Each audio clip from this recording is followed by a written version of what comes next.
All right, back on Rebel headquarters. Now joining me, Zaid Jilani. He's a reporter for The Intercept. He's previously worked as a former communications and outreach coordinator for United Republic, senior reporter, blogger for Think Progress. He worked at the PCCC. Zaid, I get the sense that you might be a progressive. There might be a few clues there. So yeah. You know what? I'm going to start in an interesting way. I really want to talk about your stories covering progressives and fake progressives and mid-level progressives. But first, I wanted to ask you about your old place of work, Think Progress. Some interesting stories coming out of there recently. What's your take on Think Progress, having worked there? Well, it's kind of interesting because it was basically an institution within an institution, because Think Progress was a weblog and newsletter based in the Center for American Progress, which is a think tank which houses particularly Democratic Party officials, almost exclusively Democratic Party officials. And I think when I worked there, Faz Shakir was my boss. He, along with Amanda Turkle, helped found it, and Judd Legum helped found it. And I think, we often kind of took positions that were a little bit off center from our folks sort of in the think tank, and sometimes that caused a little bit of dispute. But I think Faz did a really good job of, pushing to keep it independent, because the think tank, I think, sort of had more center type politics or Democratic establishment politics, whereas the mostly younger people worked at the blog and we were trying to push the envelope. I haven't worked there since 2012, so I wouldn't know as much about what's happening today. But I think, the people who work there probably would tell you they still try to have that ethos. All right, okay, just wanted to check in on that. So now, let's start with your story about Sri Thanadar running for governor in Michigan, because that's super fascinating. Then we'll get into some of the other candidates out there. Sure. He says, and he's got a lot of money to say it with, that he's the most progressive Democrat running for governor, and that he's a fiscally savvy Bernie Sanders. In your reporting, do you think that is accurate? Well, it's interesting. So Thanadar was sort of a businessman in Michigan. He's spent a ton of money. He's loaned $6 million to his campaign. He spent $2 million of those dollars on TV. And now he's actually either leading in the polls or he's number 2 in the polls. And a lot of that is based on branding and saying he's like Bernie Sanders. He supports $15 minimum wage, single payer. I think it's convinced a lot of people. But what happened was a number of consultants who met with him prior to announcing for governor told me that he actually considered running as a Republican, that he wasn't really sure where he was on the issues. He was considering being pro-life, for instance, like he said that would be fine with them.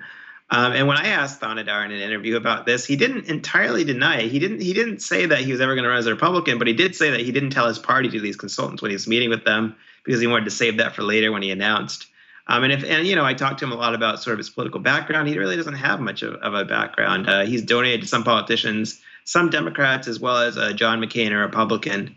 And so it's a very unusual sort of history for someone who basically proclaims himself as a Bernie Sanders type guy, because a Bernie Sanders type guy would probably be using his millions of dollars to support progressive candidates, progressive social organizations, and ballot referendums, but he's never done any of that. And so, I think that story really put a big question mark over his candidacy. And I think that it really did say something that 4 different, sort of prominent Michigan consultants were able to go on the record with me and use their names and put their credibility at stake to tell me that he had told them that he was even considering running in the Republican Party. Well, so what do we think is the game here? I mean, if he is trying to figure out which party has a better chance of winning in, and won't say what his policies are before he formulates, okay, I got it, this is the best path to victory. But to what end?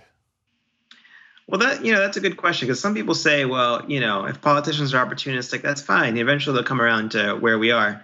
But you have to understand, in every stage of the process of politics, opportunists have different incentives. So right now he has an incentive. He's going up against a guy who actually has a number of Bernie Sanders staff, Abdul Sayed, who's a progressive. He's going up against Gretchen Whitmer, who was a state Senate leader, is a longtime Democrat. So right now he has an incentive to say he's progressive, to say he's a Bernie type guy. He may not have that incentive in a general election. He certainly wouldn't have that incentive when he's governor and facing up with a fairly sort of moderate conservative legislature and so on and so forth. So I think that, for him, it may very well end up being that he's just doing what he thinks he needs to do to win. But that isn't necessarily going to describe how he's going to govern. For instance, I didn't put this in the article, but I talked with him for some time about single payer. And I kept asking him what his plan was, and he really didn't have a plan. And that's a huge undertaking for a state to establish one sort of statewide single-payer health insurance system, and he doesn't have any plan to do it, but he says he's going to do it. He even told me that he prefers the federal government just do it and they get it done instead of the state, which isn't necessarily what he's saying on the campaign trail. So I think really you do have to push candidates, kind of put their nose to the grindstone, so to speak, because it's easy to talk one way during an election, a heated election, but it's a very different way. It can be very different from how you actually govern. And I think that's a huge question mark with this candidate. Yeah, and by the way, just so people know, Abdul El-Sayed is a just Democrat. He's one of the guys running against him, just letting folks know that, just in case. But one last question about this. It is interesting, though, whatever this, how do you pronounce his name? Sri Thanadar. Thanadar. Whatever Sri Thanadar's motives are, it is interesting that he has calculated that the best path to victory is to have really, really progressive positions. Not what Washington says, just be Republican light, tell them you'll give just a little less tax cuts to the rich. He has calculated, no, if you actually want to win, you should have Bernie Sanders type of policy positions. Yeah, and remember that Michigan actually probably hates Hillary Clinton more than the average state, considering Bernie Sanders won very surprisingly in the primary there, and then very surprisingly Donald Trump won there in the general election. So I think Thanadar probably made a very rational calculation that, hey, this state actually really likes Bernie Sanders style politics. It doesn't like establishment Democratic politics, and honestly, it doesn't like establishment Republican style politics either.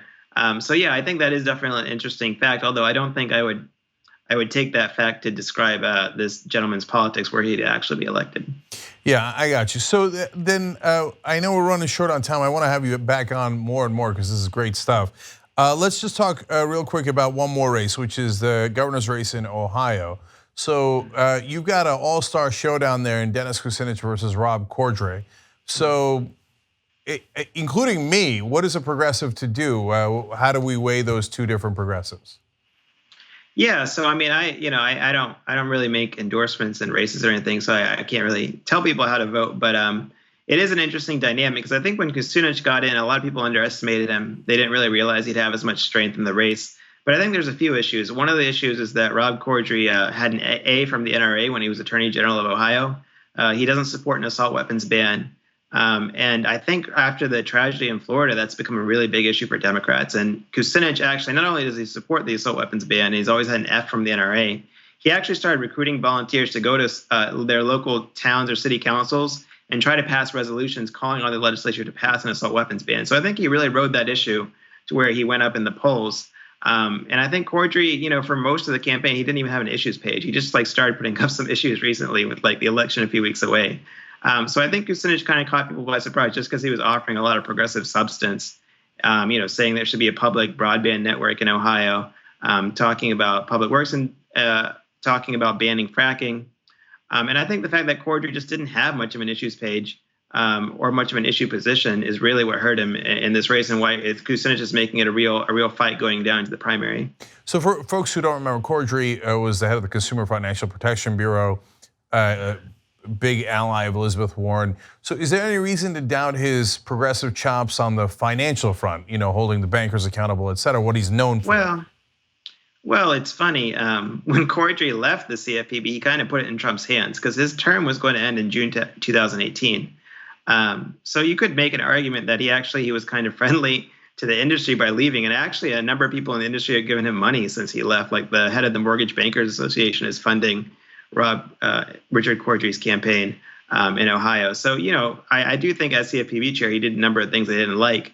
But by leaving, he kind of gave them the advantage because Mick Mulvaney has sort of taken over. And also, he doesn't really have any strong economic plans as part of his gubernatorial campaign. I think he's definitely positioning himself as kind of the moderate candidate in the race. And, maybe that's what's politically palatable in Ohio. And who am I to say? But I don't think he's really trying to be the left candidate in this race. I think Kucinich has definitely carved out that space. Although that is an ironic, criticism of Cordray that he was so tough on the bankers that when he left, they're like, "Oh, thank God, here's some money. Thank you for leaving." Right.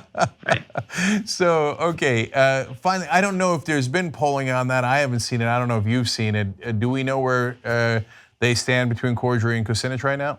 There was a poll, I think, late last month that had them tied, and now there was a poll that had Cordry up over Kucinich. But there's a huge number of undecided people in that race, like, I don't know, 40 or 50% or something. So I think it's very unpredictable, actually. All right, well, it's going to be super exciting because that Ohio primary is coming up. It's in May. We're going to cover it live, of course, on the Young Turks, as we do on all the election nights, on the primary nights. It's going to be a thriller. All right, Zaid Jilani, reporting for the Intercept, covers these issues as well as anyone in the country. Thank you for joining us. We really appreciate it. Yeah, thanks, Cenk.